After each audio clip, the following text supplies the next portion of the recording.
I work for Etsy.com in the Canadian office.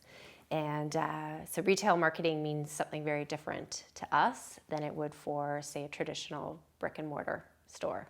So I guess the insights I'll be bringing are about how to best leverage e-commerce and build that into your business and have a seamless process from direct checkout to native currencies to switching between currencies, and so that for a user on your platform, from finding a product, selecting the product, putting it in the basket, and checking out should be a pretty seamless and easy experience. And I think that's what customers and consumers want. I think in this day and age, myself as a consumer, I like to window shop. I like to see what's out there. But more often than not, I will be buying from the comfort of my home in my pajamas.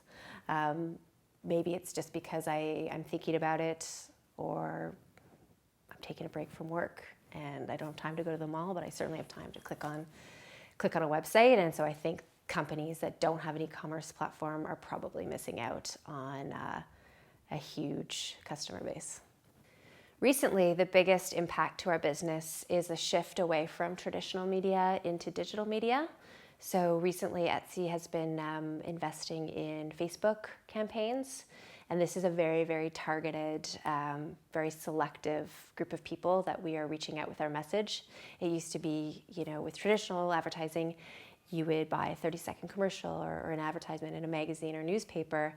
And that still works as well. But when you're trying to get really specific, we're finding that Facebook is the best vehicle currently for some of our campaigns.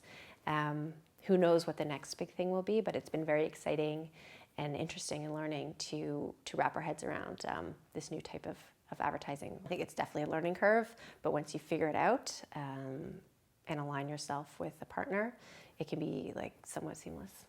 Doing your research and finding partners that align with your values and with your principles and your goals are something that's very important. So just because a partner has a huge reach or a big presence, if it's not something that resonates with what you're trying to sell or market, then it's not going to work for you.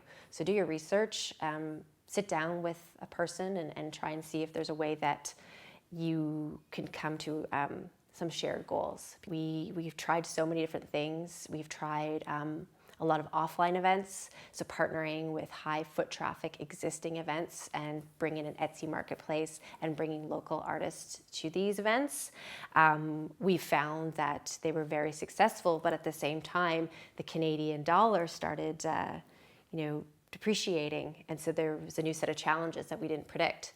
And we started seeing a lot more people wanting to go onto Etsy.com as a seller and start selling their products. So we had to pivot and start attracting and marketing to a different type of person very quickly. So I don't know if it's necessarily a mistake. I just think sometimes you can have a really solid marketing plan, and then there will be some external factors that you did not predict, and you'll just have to accommodate and very quickly come up with a good plan B. So I would say biggest learning is being flexible and don't get caught up in that was my plan. What am I going to do now? Just make another plan.